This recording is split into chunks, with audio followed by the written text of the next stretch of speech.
Holidays finished, I clear. Yes, Easter just got over. And today I'm sharing with you how I put together breakfast for 10 people. Yes, we had guests over at the house and it was a house full, but I managed to pull together some Hausa Koko, Bofrot, some Koose, and bread. It was good, so stay with me and let's do this together. So this video was shot on Easter Saturday, okay? So I began by making the butter for the Bofrot because of course it would need time to rise a bit, okay? So for this recipe, I used 2 cups of flour and not exactly about 1 cup of sugar, like it was a little bit small to the 1 cup, okay?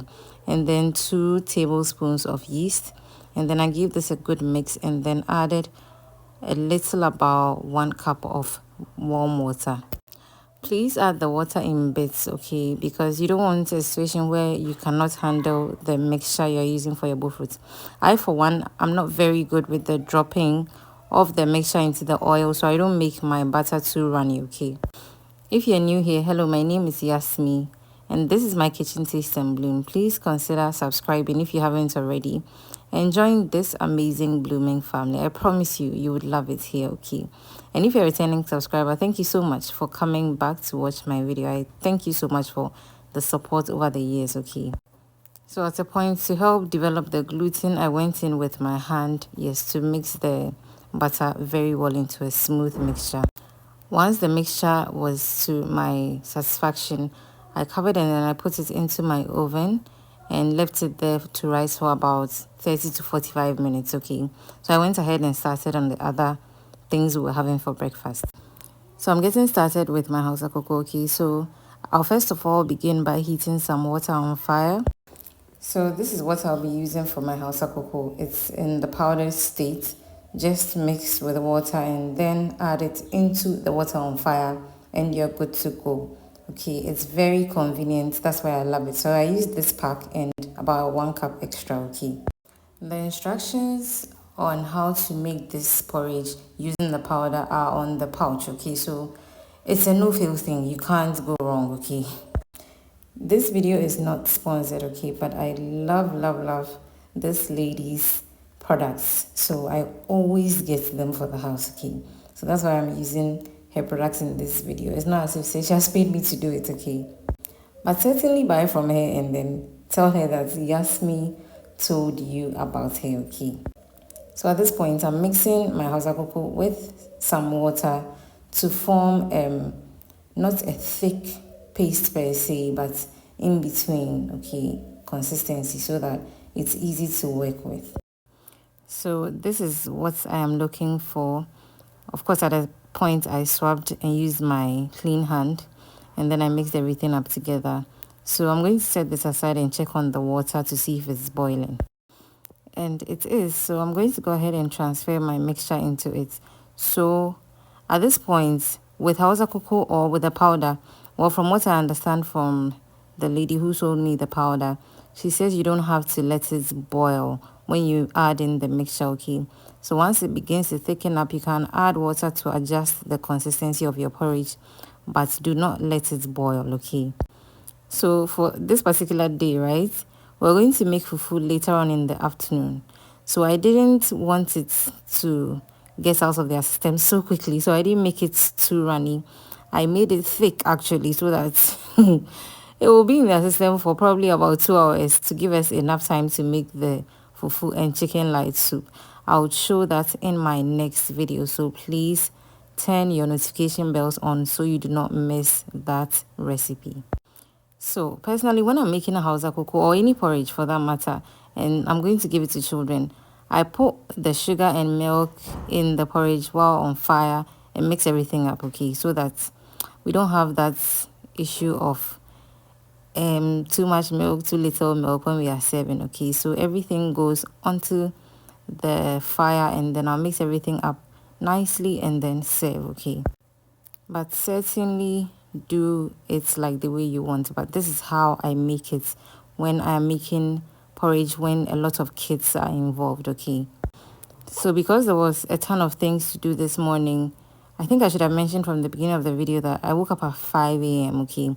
And as I am making this porridge, my oil is heating on fire to take the Bofrot and then the Koose as well. So yes, we'll see that in a bit. Now my porridge is ready. I'm going to go ahead and serve in their cups, okay?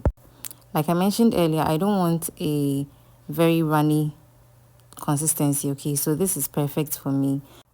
So I'll go ahead and mix the Koose mixture or batter, and then we'll fry the Bofrot and the Koose as well. Again, for the sake of convenience, I'm using this Koose mix. I'll just add water and we are good to go. So because I had not used the powder before, I went ahead to use the instructions on the pouch. So this is 1 cup that has gone into the bowl.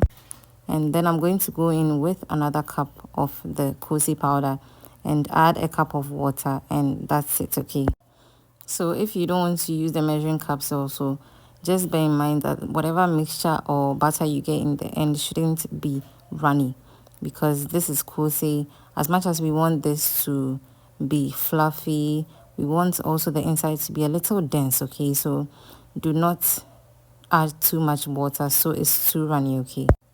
With Koose, you would want to whip up the butter a lot to incorporate air in there, or else you will not like the outcome, okay? So just give it about 5 minutes of whisking. If not, you can use your electric mixer, that's fine, okay? But I'm just using my hand mixer. And then we are going to test to see if the Koose has enough air in it. So just get a cup of water and drop just a bit of the mixture in there. So for this first time, it did not rise to the surface of the water, so it meant that I needed to mix it more, okay? So after whisking again for about 2 to 3 minutes, I decided to try the water test again. So my cup of water is back, and then I'm going to drop, as usual, just a bit of the Koose mixture in there. And then this time it came to the top. The camera didn't do justice, but yeah, as you can see, it's floating. So my Koose is ready to be fried, okay? So my oil is also ready, so let's get into it. So my oil is hot, so I'm going to go ahead and fry my Bofrot first. I think I already mentioned I'm not very good with the dropping of the butter into the oil, but my people love me, fortunately, so they'll eat anything I make. So yeah, so this is on medium high heat, and then I'll go in with the Bofrot butter and then fry till it's golden brown, okay? So for the measurements I used for my Bofrot, I got about 8 pieces, if I remember quite correctly. Yeah, so just to have an idea of how many Bofrots you're going to make with the measurements I gave in this video, okay? If you are still with me, thank you so much for staying, okay? Please give me a thumbs up on the video, the like button down below, press it, okay, so that YouTube will continue to recommend my content, because they know that you like what you are watching, okay? And also leave me a comment down below. Is this your kind of breakfast, or you are the heavy type like myself, okay? Today we are making breakfast for 10 people, Hausa Koko, Bofrot, and Koose, with some bread on the side for those who don't like the Bofrot and the Koose. Our Bofrot is ready now. I'll go ahead and set that aside and then go ahead and fry the Koose. So before I start frying the Koose, I said let me tell you something funny.